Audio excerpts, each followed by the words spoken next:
Quebec's health minister is losing patience with the federations representing doctors in this province. Dubé has set a deadline of this summer to negotiate how they're compensated, but he says now the federations are refusing to collaborate.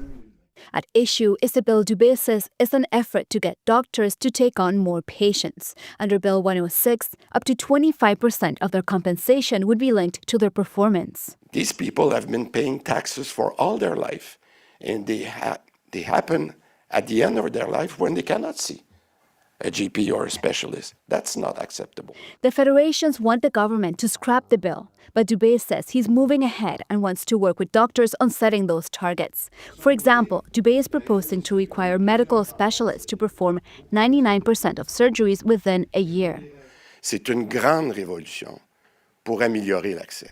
The bill was tabled in May, while the government was still negotiating with doctors over their framework agreement, which would set their salaries and working conditions for the next 5 years. We've been negotiating all summer. I don't know where he was during that time, but we were there. What he said today was, I'm passing the law no matter what happens. I mean, that's not exactly open-mindedness and negotiating, right? The two medical federations say the government is trying to force them to make up for a doctor's shortage, all the while putting the burden of a well-functioning healthcare system squarely on their shoulders. All I want to do is work.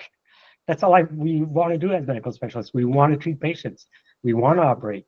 If you don't give me resources, how would I commit to anything? In a statement, the federation representing family doctors said the government made it impossible for them to continue negotiations over their framework agreement. It says Bill 106 would allow the government to override a signed agreement. It's asking the CAQ to get rid of it completely.